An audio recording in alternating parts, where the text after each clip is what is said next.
और उधर उत्तर कोरिया में बैलिस्टिक मिसाइल की टेस्टिंग के दावे से दक्षिण कोरिया घबरा गया है। उसे इस बात का डर सताने लगा है कि किम जोंग उन की नई मिसाइल उनके देश के नामो निशान को मिटा न दे। और यही वजह है कि उत्तर कोरिया के मिसाइल परीक्षण की खबर लगते ही दक्षिण कोरिया में खतरे का सायरन बजने लगा। और दक्षिण कोरिया के शहरों में ये सायरन ऐसा गूंजा कि लोग खौफ से भर गए। हालांकि कुछ देर बाद दक्षिण कोरिया ने दावा किया कि किम जोंग उन की ये मिसाइल समंदर में जा गिरी, जिससे किसी को नुकसान नहीं हुआ। वहीं थोड़ी देर बाद जापान ने भी आरोप लगाया कि किम जोंग उन ने बैलिस्टिक मिसाइल का ही परीक्षण किया था, जिसे वो प्लानिंग के तहत सैटेलाइट लॉन्च का नाम देने की योजना बना रहे थे।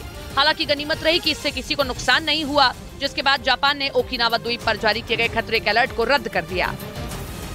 और इस हंगामे के बाद उत्तर कोरिया ने एक बयान जारी करके इस बात का ऐलान कर दिया कि उसने अंतरिक्ष में सैटेलाइट भेजने की कोशिश जरूर की थी, लेकिन वो इसमें असफल रहा। उत्तर कोरिया की सरकार ने यह स्वीकार किया कि अंतरिक्ष में सैटेलाइट भेजने का उसका मिशन फेल हो गया और सैटेलाइट को अंतरिक्ष तक ले जाने वाला उसका रॉकेट समंदर में जा गिरा। हालांकि दूसरी तरफ जापान लगातार किम जोंग उन पर बैलिस्टिक मिसाइल की टेस्टिंग का आरोप लगा रहा है। जापान का यह आरोप है कि Kim Jong Un ballistic missile की टेस्टिंग की बात को सैटेलाइट लॉन्चिंग कहकर दुनिया से छुपाने की कोशिश कर रहे हैं, जबकि उनका प्लान बहुत खतरनाक हो सकता है।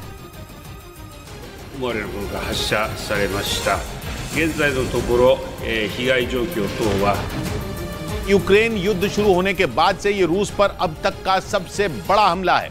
इससे पहले 3 मई को मॉस्को में राष्ट्रपति भवन पर 2 ड्रोन से हमला बोला गया था। उस वक्त भी रूस ने सीधे यूक्रेन पर ही हमले का आरोप लगाया था। हालांकि इस हमले को वक्त रहते नाकाम कर दिया गया था, लेकिन इस बार मॉस्को पर जो हमला हुआ उसने पुतिन की नींद उड़ा दी, क्योंकि सुबह के वक्त ही मॉस्को एक के बाद एक हुए कई धमाकों से दहल गया। मॉस्को पर हुए ड्रोन अटैक के कई वीडियो भी सामने आए, जिनमें एक वीडियो में धमाकों की वजह से घबराए लोग सड़क पर खड़े दिखाई दिए, जबकि मॉस्को और उसके आसपास के इलाके में आसमान में कई ड्रोन उड़ते नजर आए। हालांकि उनमें कई ड्रोन को हवा में ही ढेर कर दिया गया। रूस के मीडिया के मुताबिक मॉस्को पर करीब 25 ड्रोन ने धावा बोला, जिनमें 13 ड्रोन मार गिराए गए, लेकिन कुछ ड्रोन अटैक करने में कामयाब रहे और उन्होंने 2 इमारतों को नुकसान पहुंचाया। मॉस्को के मेयर के मुताबिक इन हमलों में 2 लोग घायल हो गए। मॉस्को पर हुए इस हमले की खबर जैसे ही यूक्रेन पहुंची, वहां के मीडिया ने इसे रूस की ही सोची समझी साजिश बता दिया। यानी इस हमले के पीछे यूक्रेन का हाथ होने से साफ इनकार कर दिया गया। और वहां के मीडिया ने दावा किया कि मॉस्को पर ड्रोन हमले को रूस की खुफिया एजेंसी ने ही प्लान किया था। यूक्रेन की मीडिया के मुताबिक जिस तरह से रूस की राजधानी पर हमला किया गया, उससे यह साफ हो गया कि यह रूस की ही साजिश है, क्योंकि इतने सारे ड्रोन ने एक साथ हमला बोला, लेकिन वहां की सिर्फ 2 इमारतों को मामूली नुकसान पहुंचा।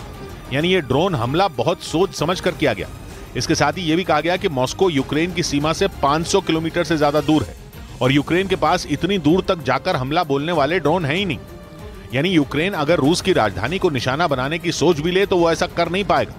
रूस के मीडिया ने दावा किया कि मॉस्को अगर UJ-22 नाम के ड्रोन से हमला किया गया तो जो 800 किलोमीटर तक उड़ान भर सकता है। इस ड्रोन को यूक्रेन की कंपनी बनाती है, जिसका दफ्तर कीव में है। यानी रूस के मीडिया ने यह साबित करने की कोशिश की कि मॉस्को पर हुए सबसे बड़े हमले के पीछे यूक्रेन ही है, और वहीं बने UJ-22 ड्रोन ने मॉस्को की इमारतों को निशाना बनाया। रूस के मीडिया के मुताबिक जिस UJ-22 ड्रोन से हमला बोला गया, वो 800 किलोमीटर तक उड़ान भरकर वार कर सकता है। इसके साथ ही ये ड्रोन 20 किलो तक विस्फोटक ले जाने में भी सक्षम है, और इसी ड्रोन का इस्तेमाल यूक्रेन ने मॉस्को को दहलाने के लिए किया। हालांकि अगर रूसी मीडिया के इस दावे में जरा भी सच्चाई है तो ये रूस के लिए एक बुरा सपना साबित हो सकता है, क्योंकि अगर इतनी लंबी दूरी तक वार करने वाला ड्रोन यूक्रेन के पास मौजूद है तो वो रूस की राजधानी मॉस्को को आने वाले वक्त में भी निशाना बना सकता है।